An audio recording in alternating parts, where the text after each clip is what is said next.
let's just start with a quick intro. So Linda, after you. Hi, I'm Linda. I'm co-founder of a crypto hedge fund called Scalar Capital.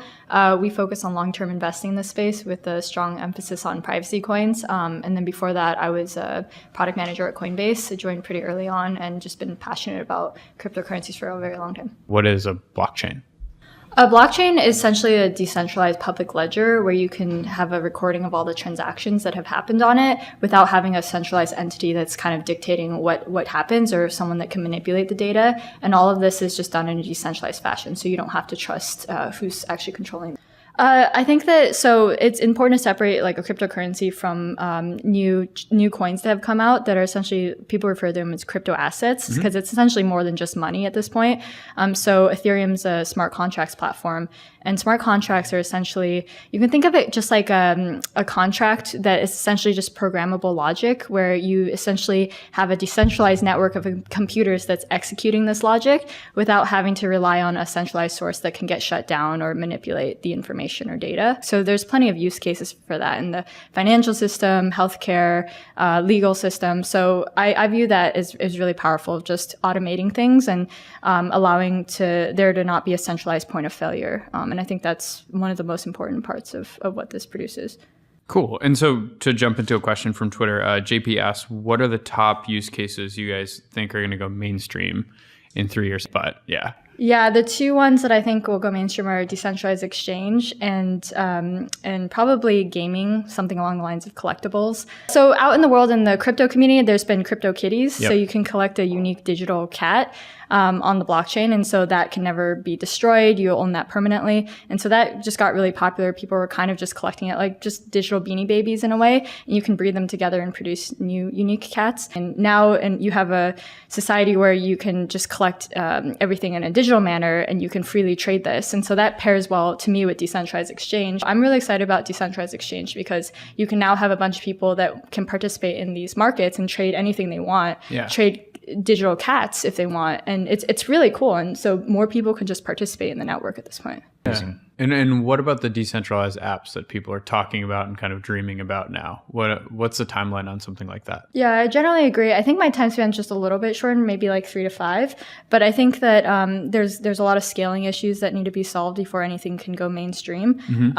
But I'm generally pretty optimistic that there's a lot of really smart people working on that problem right now. With Ethereum, CryptoKitties itself was so popular. So many people are trying to use it. Bitcoin itself, so many people have been actually trying to use Bitcoin that the transaction fees have actually gotten pretty high. And at some points, it was like average $30 per transaction fee, which is like parallel to a wire at that point. So you have so many people. It's a good problem. So many people want to use it, but it's too expensive and it starts getting really slow.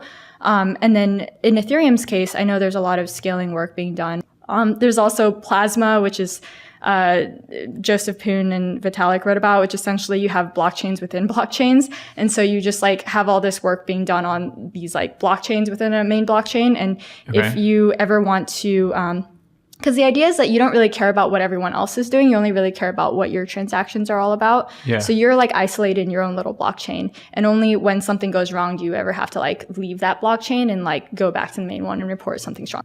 And do you think that many of these apps that we're going to see are going to resemble things that are popular right now?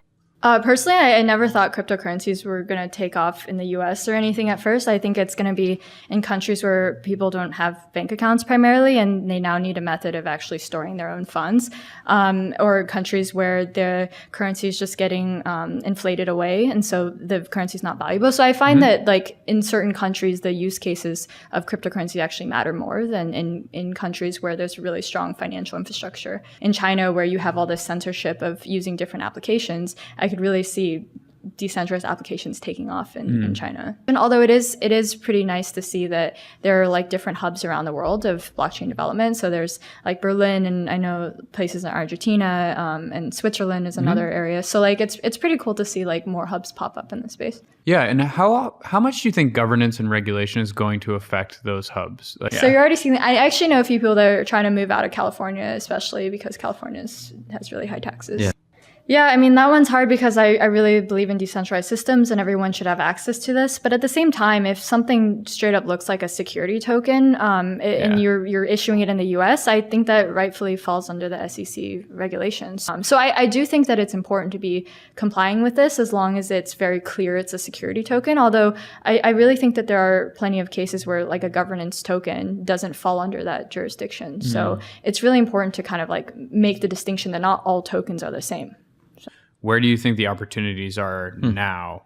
And then maybe the real question is, where are the opportunities 4 years from now that they should start working on right now? There's so many applications that I feel like rely on some sort of identity and reputation system, because in the end, like even if it's a decentralized system, like if you're doing a decentralized marketplace, you still have to trust that the person that you're buying a good from is actually going to deliver to you. So I think it's really important to have like some reputation and identity system that carries with you as you use all these different applications. And we're still at the very early days of that. Another area is that a lot of projects talk about doing decentralized governance, and they say that they're going to use the tokens to actually upgrade the protocol over time.